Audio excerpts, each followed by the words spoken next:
பாக்யராஜ sir கூட ஒரு முறை ஏதோ 13-14 கோடி வட்டி கொடுத்துருக்க கடன் கொடுத்துருக்கேன்றாரு. அது எப்படி இத்தனை படத்தில் லாஸ் ஆகிருக்காரு, அப்புறம் எப்படி 14 கோடி வந்ததுன்னு ஒரு கொஸ்டின் இதே மேடையில் போயிட்டார். அது எனக்கு பதில் சொல்லணும் ரொம்ப நாளாக. ஏன்னா அவர் நல்ல மனசோடு தான் கேட்டார். சார் நான் லாஸ் ஆனதெல்லாம் உண்மை சார்.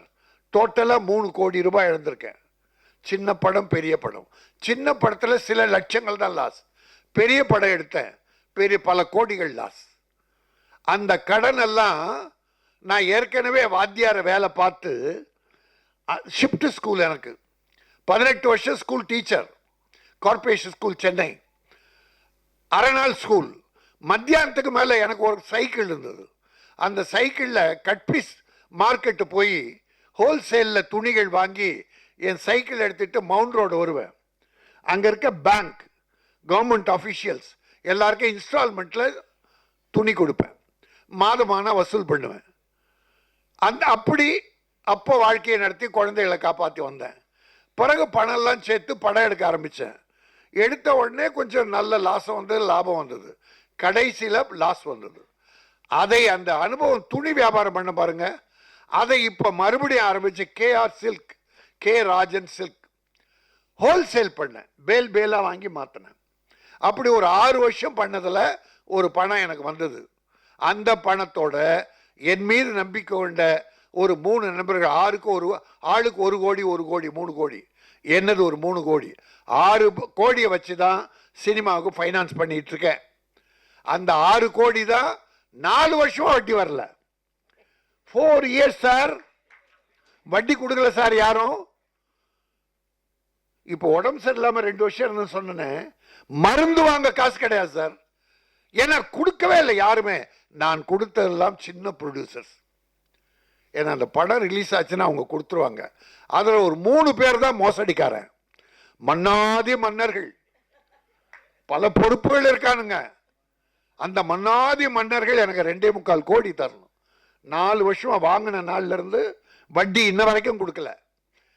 இன்னும் சகதிகள் பாண்டியர்கள் 1.25 கோடி கொடுக்கணும், இன்ன வரைக்கும் கொடுக்கல. இன்னும் சில அவங்கெல்லாம் பணம் இல்லாமல் கஷ்டப்படுறாங்க. அவங்கள சொல்லவே மாட்டேன். மோசடி பண்ணோன்னு வாங்குறான் பாரு, அவனை மட்டும்தான் மேடையில் கொஞ்சம் மறைமுக சொல்லுவேன். ஏன்னா வேற யாரும் திரும்பி அவனுக்கு பணம் கொடுத்துடக்கூடாது. நான் கொடுத்து ஏமாந்ததோடு போதும். மற்றவங்களையாவது காப்பாற்றி ஆகணும் தான் நான் இப்போ அந்த சில பேர்கள் மட்டும்தான். மற்றெல்லாம் சின்ன ப்ரொடியூசர் படம் ரிலீஸ் ஆகும்போது வரும். ஆகவே அதுதான் சார் ரகசியம். இதில் 3 கோடி வெளியாடு பணம் இருக்கு, 2 வட்டி. அதை நான் திருப்பி வட்டி கட்டிக்கிட்டு இருக்கேன். ஆக அது வேற. அது சார் இருக்கும்போதே ஒரு பதில் சொல்லணும்னு முடிவு பண்ணேன். ஏன்னா வெளியில் என்ன ஆகுன்னா வேற மாதிரி பேச ஆரம்பிச்சிருவாங்க. எனக்கு சில விரோதிகள் இருக்கானுங்க. இப்போ துளசி பக்கத்தில் நான் உட்காந்துட்டு இருக்கேன், அது ஏதாவது போட்டோ எடுத்து வெளியில் போடுவான் ஒருத்தன். ஐயோ துளசி ஆச்சரியப்பட வேணாம். ஒரு ஒரு ஒரு ஒரு அவர்கள்லாம் பயில்வான்கள். அப்படி பொய்ய சொல்லி தெரியுறானுங்க செக்ஸ் வியாபாரிகள். அது இல்ல இதுக்கு அதுக்கு சம்மந்தம் இல்லை. நமக்குள்ள நிறைய டிஸ்டன்ஸ். துளசி மேடம் எவ்வளவு டிஸ்டன்ஸ். ஆனா அதை கட்டி கிராஃபிக்ஸ் பண்ணி அதுக்காக நான் ஜாக்கிரதையா இருந்துகிட்டு இருக்கேன். ரொம்ப ஜாக்கிரதையா. சரி, ஓடினா என்ன பண்ணுவார்? ராஜனை விட்டு ஓடினார், ராஜனுக்காக உட்கார்ந்தார். எப்படி ஒன்றா பண்ணுவாங்க. இது நகைச்சுவைக்காக சொன்னேன். ஏன்னா இந்த முரளி பையதான் அவன் சில கதைகள்லாம் சொல்லிட்டு இருப்பான். அதனால ரொம்ப மகிழ்ச்சியா இருக்கு இன்னைக்கு நிகழ்ச்சி. தம்பி சந்திரமோகன் ரெட்டி அவரு தெலுங்கர். ஆனால் தமிழ் பேச வேண்டும் என்று நினைத்து தெலுங்கும் தமிழும் கலந்து ஒரு இனிமையாக இருந்தது, மகிழ்ச்சியாக இருந்தது. மனம் திறந்து பேசினீர்கள். குடன் உழைத்த அத்தனை பேருக்கு நன்றி தெரிவித்தீர்கள். அத்தனை பேர் நன்றி தெரிவித்தீர்கள். பாரதியார் பாடல் ஒன்று, சிந்து நதி மிசை நிலவினிலே சேர நன்னாட்டிளம் பெண்களுடனே சுந்தர தமிழில் பாட்டு செய்து தோணிகள் ஓட்டி விளையாடுவோம். ஆக இந்த மோகனும் சரி, அந்த ஹீரோ அந்த தம்பி அவன் நினைச்சிருந்தா ஆங்கிலத்தில் சொல்லியிருக்கலாம். ஆங்கிலத்தில் எல்லாமே பேசிக்கலாம், யாரும் அப்ஜெக்ட் பண்ண போறதில்ல, ஏனால் பிறப்பால் தெலுங்கர். அதை தமிழ்ல இங்கிலீஷ்ல எழுதி தமிழ்ல நன்றி சொல்லணும்னு நினைச்சார் பாருங்க. தம்பி நீ வாழ்க, நல்லா இருப்ப, நீ தமிழில் ஹீரோ வர வேண்டும், இந்த படம் வர வைக்கும், இந்த படம் உன்னை வர வைக்கும். இந்த பொண்ணு மட்டும் நான் வெறுக்கிறேன். இந்த ஹீரோயின் என்ன பேரு சொல்லு, நீயே சொல்லு. கிருத்திகாவா? கிருத்திகா ஸ்ரீனிவாஸ் அப்பா பேரு. ஹீரோயின் என்னன்னா, முதல்ல வாழ்த்துறேன், குழந்தைய நம்ம தப்பா சொல்லக்கூடாது, அது ஸ்ரீதேவி மாதிரியே இருக்கு, வருங்கால தமிழகத்தின் ஸ்ரீதேவி. அழகா இருக்க, நல்லா இருக்க. இதே மாதிரி ஆடியோ ஃபங்க்ஷனுக்கு வரணும். இந்த படம் சக்சஸ் ஆகி 2 படம் போன பிறகு நோ ஐ கான்ட் கம். நான் 3 படத்தில் நச்சு நிற்கிறேன், அதுக்கு என்ன இன்னைக்கு டைம் இல்லை. அது மட்டும் இல்லை, நான் நடிக்கிற படத்துக்கு மட்டும்தான் வரும். இன்னொருத்த எடுத்தது வச்சுக்கோ, அந்த படம் நல்லா இருக்குன்னு சொல்லிட்டு அது நல்லா இல்லை போச்சின்னு வச்சுக்கோ, ஜனங்க என்ன திட்டுது. நீ நல்லா இருக்குன்னு சொன்னாலும் நல்லா இருக்காது, நீ சொன்னாலே நல்லா இருக்கு. அப்படி சிலர், நான் யாரையும் குறிப்பிட்டு சொல்ல, தம்பி ஓவரா கை தட்டி வம்பு பண்ணாதீங்க.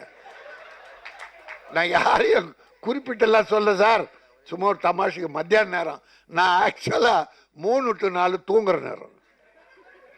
என் சந்திரமோகன் தூக்கத்துக்கு எடுத்துட்டாரு.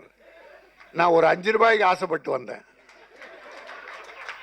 நான் மேடைக்கு போனா 5 ரூபாய் வாங்குறது.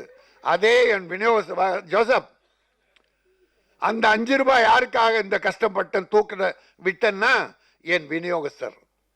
பெரிய படங்கள்லாம் பண்ணி தோல்வியாகி இன்னைக்கு படம் கூட வாங்க முடியாம கோடி கோடியா உயர்ந்துருச்சு.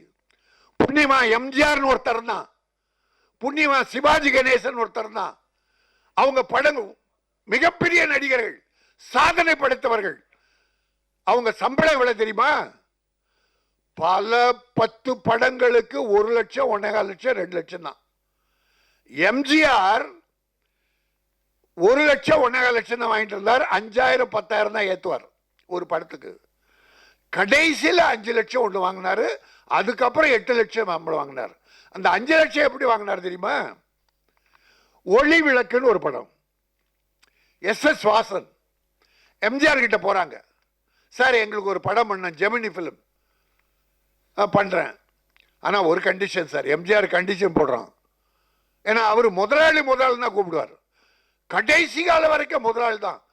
ப்ரொடியூசர்ஸ எங்களை காப்பாற்றியவர்கள் என்று சொல்லுவார் எம்ஜிஆர். அப்ப என்ன கண்டிஷன் போட்டாங்கன்னா, சார் எங்க படம் ஒளிவிளக்கு நடிக்கிற வரைக்கும் நீங்க எந்த மீட்டிங், அரசியல் கட்சி கூட்டம் எதுவும் போகக்கூடாது.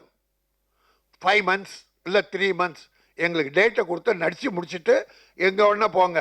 5 லட்சம்னு அவங்க பிக்ஸ் பண்ணாங்க, எம்ஜிஆர் கேட்கல. ஏன்னா அவருக்கு பிரமிப்பு, 5 லட்சமா வாங்குறது ஒரு ஹீரோ அப்படின்னு பயந்தார். இப்ப 50 கோடி 100 கோடி எல்லாம் வாரி ப்ரொடியூசர் கொடுத்துட்டு ப்ரொடியூசர் தெருக்கோடியில் நிற்கிறான். அதே மாதிரி சார் சிவாஜி கணேசனுடைய தம்பி சண்முகம், அவர் தான் டேட் பார்ப்பார். குலமா குணமா மிகப்பெரிய வெற்றி, குலமா குணமா மிகப்பெரிய வெற்றி. KS கோபாலகிருஷ்ணன் படம். அவர் ஒரு அற்புதமான டைரக்டர். நம்ம பாக்யராஜ் பின்னால் அந்த லைனுக்கு வந்தார். அப்போ குலமா குணமா அடுத்த படம் ஒன்று நடிக்கணும். சண்முகம் வந்து கற்பகம் ஸ்டுடியோக்கு வந்து சம்பளம் பேசுறார். முதலாளி போன படம் குலமா குணமா 75,000 சம்பளம் கொடுத்தீங்க அண்ணனுக்கு, அந்த படம் ஓஹோன்னு ஓடிச்சு, இந்த படத்துக்கு ஒரு 1 லட்சம் கொடுங்க சார். சிவாஜி கணேசன் சார் அவங்க தம்பி சண்முகம் தான் டேட் பார்ப்பாரு, சம்பளம் பேசுவாரு. கற்பகம் ஸ்டுடியோவுக்கு வந்து டைரக்டர் கோபாலகிருஷ்ணன் கிட்ட 25,000 ஏற்றி கொடுங்க முதலாளி. அப்போ KRG சொல்றாரு, அப்படி காலை ஆட்டிக்கிட்டே இருப்பார். அவர் சிந்தனையாளம், பயங்கரமான சிந்தனையாளர். சரி ஒரு 5 ரூபாய் போட்டு கொடுப்போம். யார் ஒரு ஹீரோ சிவாஜி கணேசனுக்கு 75 முன்ன சம்பளம், அவர் இப்போ 1 லட்சம் கேட்கிறாரு, 5,000 ஏற்றி கொடுக்குறேன்னு ஒரு மெதப்பா சொல்றாரு. அப்புறம் 90,000 சார் அந்த பேசும் தெய்வம்னு நினைக்கிறேன். அடுத்த படம் சேர்த்து தெய்வமா இல்லை பேசும் தெய்வத்துக்கு பின்னால் கோலமாகணுமான்னு எனக்கு நினைவில்லை. இந்த 2 படம் தான் வெற்றி படங்கள். அப்படிப்பட்ட ஹீரோக்கள்லாம் இருந்தவங்க அந்த படங்களுக்கு என்ன தெரியுமா? என்எஸ்சி. என்எஸ்சினா என்ன தெரியுமா? Chengalpattu, north Arcot, south Arcot. பெரிய ஏரியா, தமிழ்நாட்டிலே மிகப்பெரிய ஏரியாவுக்கு அப்படி 3 லட்சம் 2 லட்சம் சம்பளம் வாங்கின அந்த ஹீரோக்கள் படம் என்எஸ்சி 3 லட்சம் சார். எம்ஜிஆர் படம். இப்ப இருக்கிற ஹீரோக்கு படம் 120 கோடி வருது. இந்த என்எஸ்சி எந்த விநியோகஸ்தர் பழைப்பான்? நல்லா போச்சுன்னா சரி, காலியாச்சுன்னா கவுந்துருவான். அப்படிதான் என்னுடைய டிஸ்ட்ரிபியூட்டர்ஸ். நான் டிஸ்ட்ரிபியூட்டர் அசோசியேஷன் பிரசிடென்ட்டாக இருக்கிறதால எனக்கு எல்லாம் என் கஷ்டப்படுறான் பாரு என் விநியோகஸ்தர்.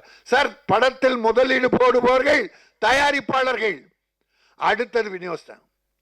படம் எடுக்க முதலீடு போடுவோர் தயாரிப்பாளர், எடுத்த படத்தை வாங்கி திரையரங்கில் விநியோகம் பண்ண முதலீடு செய்பவன் என் விநியோகஸ்தன். எங்க விநியோகஸ்தர் 500 மெம்பர் சார். அதில் ஒரு 200 பேர் நல்லா இருக்காங்க. அது வேற தொழில் அல்லது ஏதோ சினிமாவில் கூட அன்னைக்கு சம்பாரிச்சாங்க, நல்லா சம்பாரிச்சாங்க. ஆனால் இப்போ 300 பேர். மருந்து வாங்க கூட கஷ்டம் சார்.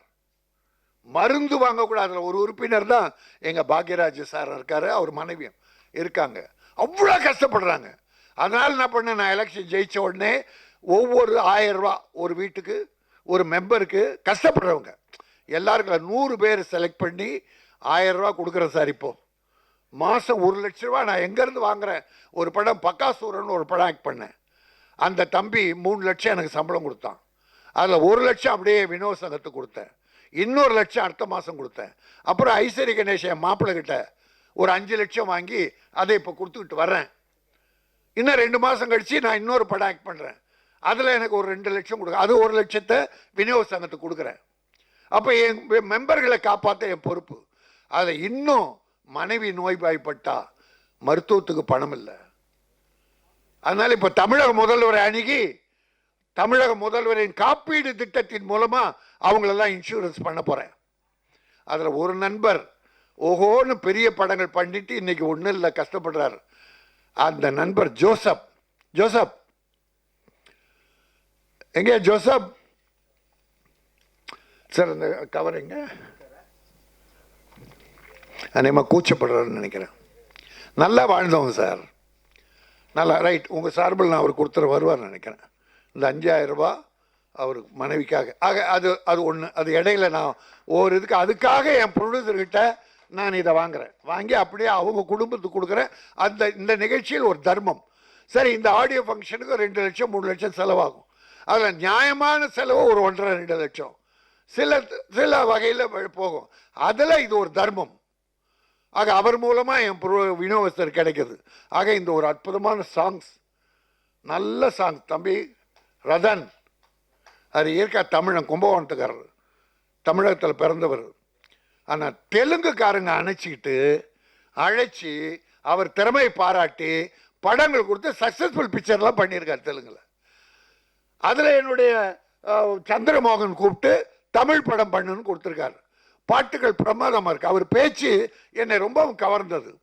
ஒரு சின்ன ப்ரொடியூசருக்கு உதவி செய்கிற பெரும் மனுப்பக்குவம் மனப்பான்மை படைத்தவராக இருக்கிறார். அவர் எடுத்த உடனே என் தாய் வரணும்னு நினச்சேன். ஆனால் அம்மா உடம்பு சரியில்லாமல் வீட்டில் இருக்காங்க.